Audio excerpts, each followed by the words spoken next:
Hello, foodie flavour রূপা থেকে আমি রূপা সেনগুপ্ত। আজ বানাবো ডিম পোস্ত। ডিম পোস্ত বানানোর জন্য গ্যাসে 7টা ডিম জল দিয়ে বসিয়ে দিয়েছি, আর দিয়ে দিলাম লবণ। এখন ডিমটা সেদ্ধ হতে দেব। ওদিকে যতক্ষণ ডিমটা সেদ্ধ হচ্ছে, এদিকে আমি এক মিক্সার জারে 4 চামচ পোস্ত, 5টা কাঁচা লঙ্কা আর 1 টেবিল চামচের মতো সর্ষের তেল নিয়ে পিষে নেব, জল না দিয়ে। পেষা হয়ে গেছে। এখন দিয়ে দেবো একটা মিডিয়াম সাইজের পেঁয়াজ বড় বড় করে কেটে রেখেছিলাম। ওই পোস্তর মধ্যে দিয়েই আরও একবার ভালো করে মিহি করে পেস্ট বানিয়ে নেব। পেঁয়াজ আর পোস্তর পেস্টটা রেডি হয়ে গেছে, এখন সাইডে রেখে দিচ্ছি। এইদিকে ডিমগুলো সেদ্ধ হয়ে গেছে ভালো করে। গ্যাস থেকে নামিয়ে নিলাম। গ্যাস থেকে নামিয়ে ঠান্ডা জলে দিয়ে এখন ডিমগুলো ঠান্ডা হয়ে গেছে, এখন ডিমগুলোর খোসা ছাড়িয়ে নেব। ডিমগুলোর খোসা ছাড়িয়ে ছুরি দিয়ে এইভাবে দুবার ডিমে চেরা লাগিয়ে নেব।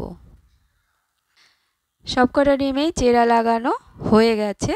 এখন ডিমে দিয়ে দেবো অল্প লবণ আর অল্প হলুদ গুঁড়ো। ডিমের গায়ে ভালো করে লবণ আর হলুদ মাখিয়ে নেব। ভালো করে মাখানো হয়ে গেছে। এদিকে গ্যাসে কড়া বসিয়ে দিয়েছিলাম, কড়া গরম হয়ে গেছিলো। কড়াই দিয়ে দিয়েছি 2.5 টেবিল চামচের মতন সর্ষের তেল। তেল গরম হয়ে গেছে। এখন ডিমগুলো হালকা করে ভেজে নেব। ডিম বেশি ভাজলে ভালো লাগে না খেতে, সেজন্য হালকা করে ভেজে নেব।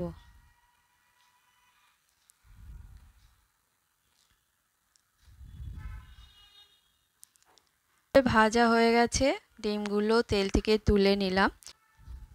ওই তেলেই দিয়ে দেবো 2টো শুকনো লঙ্কা ভেঙে, আর হাফ চামচের থেকেও কম দিয়ে দিলাম কালো জিরে। তেল যেহেতু খুব গরম আছে, শুকনো লঙ্কা আর কালো জিরে ভাজা হয়ে গেছে। দিয়ে দিলাম একটা মিডিয়াম সাইজের পেঁয়াজ পাতলা পাতলা করে কেটে রেখেছিলাম। দিয়ে পেঁয়াজগুলো ভাজা হয়ে গেছে লাল করে। এখন দিয়ে দেবো পেঁয়াজ আর পোস্তর পেস্টটা। মিক্সার জারে অনেকটা লেগে আছে, অল্প জল দিয়ে ধুয়ে জলটা দিয়ে দেবো কড়াই। দিয়ে দিলাম হাফ চামচের থেকে কম হলুদ গুঁড়ো আর হাফ চামচের থেকে কম কাশ্মীরি লঙ্কার গুঁড়ো দিয়ে এখন 5 মিনিট ভেজে নেব। 5 মিনিট ভাজা হয়ে গেছে, দেখো তেল বেরিয়ে এসছে একেবারে পোস্ত থেকে। এখন দিয়ে দেবো ডিমগুলো আর 1 বাটি মতন জল।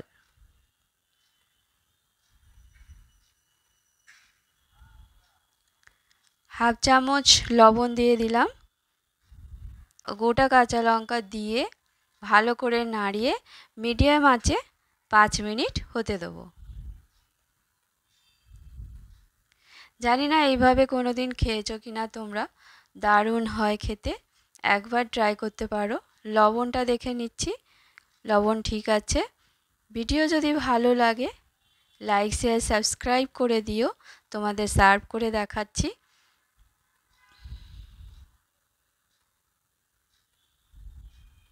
ওপরে একটা লাল লঙ্কা কেটে ছোট ছোট টুকরো করে দিয়ে দিয়েছি, দেখতে ভালো লাগবে বলে। Thank you.